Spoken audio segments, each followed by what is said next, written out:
Hello guys, welcome back to my YouTube channel আৰু পুনৰবাৰ মোৰ YouTube চেনেললৈকে সকলোকে স্বাগতম জনাইছোঁ আৰু এতিয়া সময় হৈছে ৰাতিপুৱা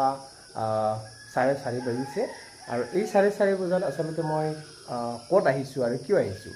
এতিয়া কথা হ'ল আজি নহয় আচলতে যি কাৰ্গিল যুদ্ধ 1999 চনত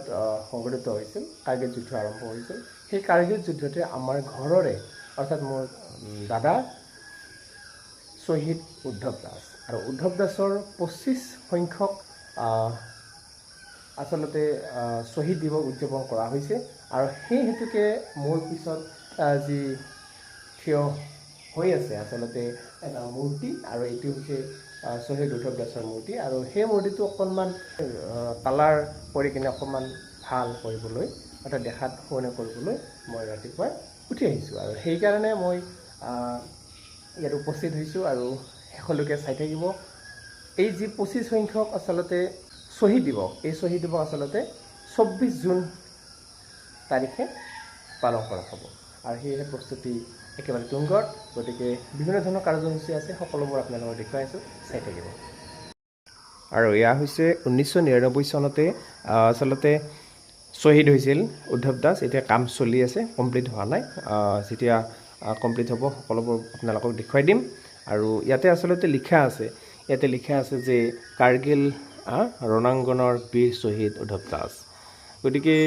1999 চনৰ 24 জুন তাৰিখে আচলতে দেশ প্ৰেমৰ বাবে যি আত্ম বলিদান দিছিল আৰু সেইজন ব্যক্তি হ'ল এইজন গতিকে সঁচাকৈ আমাৰ গৌৰৱ আমাৰ অসমৰ গৌৰৱ তথা ভাৰতৰ গৌৰৱ গতিকে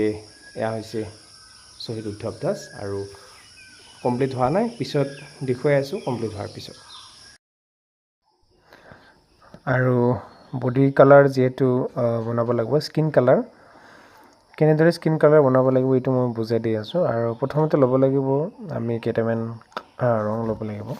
যেনে নীলা ৰঙা আৰু হালধীয়া আৰু বগা প্ৰথমতে নীলা আৰু ৰঙাৰ লগত অকণমান এনেকৈ মিক্স কৰি ল'ম আৰু অলপ ব্ৰাউন যেন লগা হৈছে আৰু এই যি ব্ৰাউন হৈছে তাতে অলপমান কি কৰিব লাগিব পুনৰ অলপমান ৰঙা দি কিনে আৰু হালধীয়াটো আমি ওপৰত অকণমান দি দিব লাগিব তাৰপিছতে আমি অলপ বডি কালাৰ নিচিনা হৈছেগৈ তাৰপিছত এইটো মিক্স ঠিক মোটামুটি ব্ৰাউন হোৱাৰ পিছতে আমি অকণমান হোৱাইট বা বগা ৰং অকণমান মিহলা কৰি দিম আৰু মিহলা কৰাৰ পিছতে আমাৰ সম্পূৰ্ণ প্ৰায় স্কিন কালাৰ হৈ গ'ল আৰু এই স্কিন কালাৰ হোৱাৰ পিছত আমি এতিয়া এনেদৰে এপ্লাই কৰিম আৰু এনেদৰে আৰামছে ধীৰে ধীৰে কালাৰটো কৰি লৈছোঁ যিমান দূৰ পাৰোঁ আৰু ভিডিঅ'টো যিহেতু বহুত দীঘলীয়া সেয়েহে অলপমান শ্বৰ্ট